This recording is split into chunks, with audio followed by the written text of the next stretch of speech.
The Toronto Raptors just made history by going undefeated for the first time in preseason.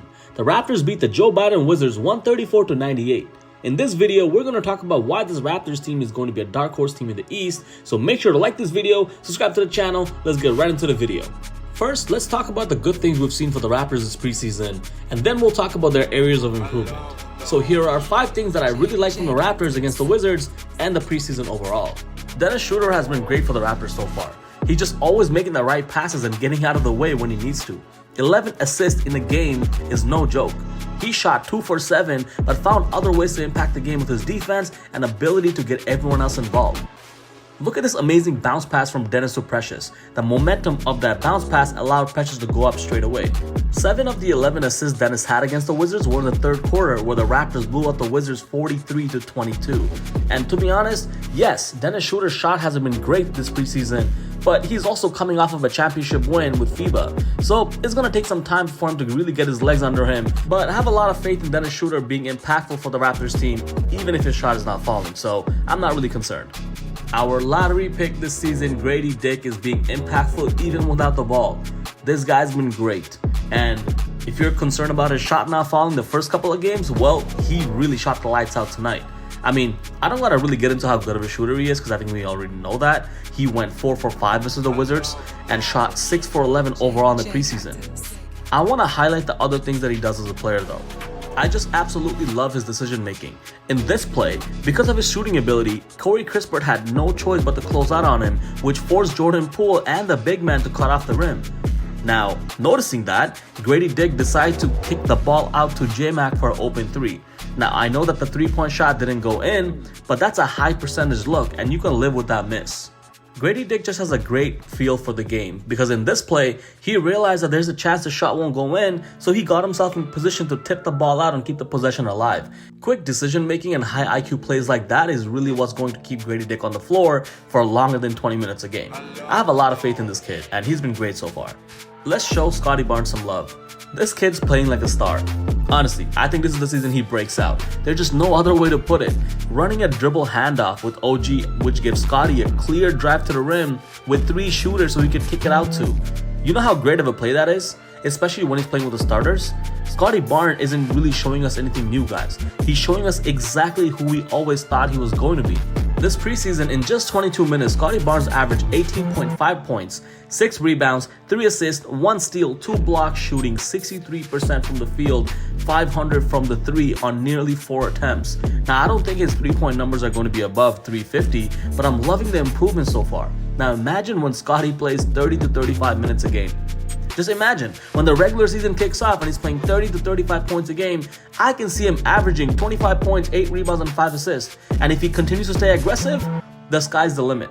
Potential all-star season for Scotty Barnes if the Raptors can get the top 5 seed by January. Even a top 6 seed can get him in the all-star game if he's averaging 25, 8, and 5. Wow.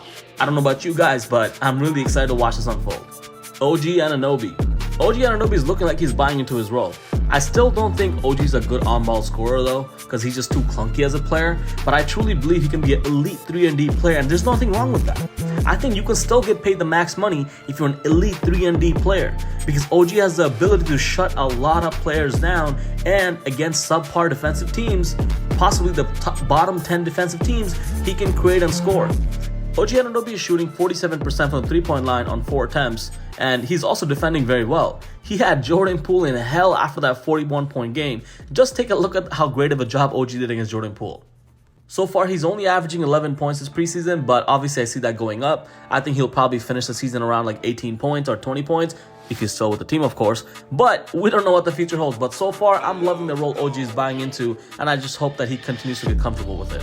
Lastly, I want to give a huge shout out to Coach Darko for how organized he has his Raptors team looking. It's not easy as a first-year coach to come in and make a lot of changes, especially with players, with star caliber players that the Raptors have. But he has his team looking dangerous in the second half. The second half adjustments the Raptors have been making so far this preseason are amazing. So far, this team won 3 out of their 4 third quarters that they played so far, and won all 4 of their second halves in the 4 games that they played. Especially last night, the Raptors assisted 30 assists on 39 field goals versus the Wizards. You know how crazy that is? 12 of their threes were assisted. Just look at their preseason ranking as a team. The Raptors are first in point differential, team defense, field goal percentage, and free throw attempt. They're ranked second in offense, rebounding, assists, and they finished 5th in blocks and 7th in steals. Being at the top for all those categories only tells you that this team is capable of getting it done. Now we just gotta manage the expectations a little bit, because I don't think that they'll be up there for the whole season, because every team is just testing their team out. But it goes to show that if this team can really stay consistent and get it together, they can be a dark horse in the East. So I don't know about you guys, but I'm not expecting this team to win a championship this season, but I can really see them give a lot of teams a run for their money. With that being said, I do have some few concerns with this team and how we can fix it. With the lack of shot creation, I still think that the Raptors need a guard or two that can create off the dribble for those moments our offense is flat. And this is where I see someone like Freeman Liberty cook with the bench. Now, let me be honest with you guys. I don't see the Raptors making a move to get a guard that can contribute right away this season. But I can see someone like Freeman Liberty getting a lot of minutes at the 905 and learn the Raptors system like a Norman Powell and Fred VanVleet, which can lead to first team minutes towards the second half of the season. And for someone like Freeman Liberty, who has shown that he can create, he can pass, and really play an up-tempo game, I can really see him developing into a player that we really need on this team. Now, I can't believe I'm saying this, but I have concerns with Jakob Poeltl. I love Jakob Poeltl, but honestly, I don't think that he'll get more than 20 to 25 minutes a game, and unfortunately, I don't see him closing out a lot of games either, which sucks because the Raptors paid big bucks to keep him on this team. I mean, it only made sense because they spent picks just to get this guy. The 3 best players on this Raptors team are all forwards, and they just don't play that great with Jakob on the floor. They play better when they're running small ball. Now, I'm not saying trade Jakob, but we need him for teams like Miami, Nuggets, Sixers, who have bigs that we need our big to defend against. So I do trust Darko to find ways to manage the minutes, but I don't really know if Jakob's really going to be around that much longer, especially if Scotty takes a lead and Pascal's still on this team, because I think Jakob just clogs the paint. But that's just me. Let me know if you guys disagree. And the last thing I want to point out with this team is that I want to see how they're going to fight back from adversity. I think this team is going to hit a wall this season, and I want to see how they'll recover from that. It's easy to gel as a team when the vibes are good and you're winning, but it's a long season. It's an 82-game season, and I can see this team regressing to their old ways if they go on a 3 to 4 game losing streak. The schedule to start the season is going to be very difficult. Now, 2 reasons behind that is they're going to play really good teams, and they're playing a lot of these games on the road. Now, the good thing about that is the Raptors are going to be tested early, and we will see what this team is really made of. And if they can really come out of this as a 500 team, it looks good for us because the second half of the season, their schedule is going to get a little bit easier. And I have faith in Darko keeping this team together, honestly. If they go through adversity and the fact that they're being tested early, I think it's going to really challenge Darko to keep this team together. And I think the approach he has taken so far with this team has been working because it shows with their production on the court.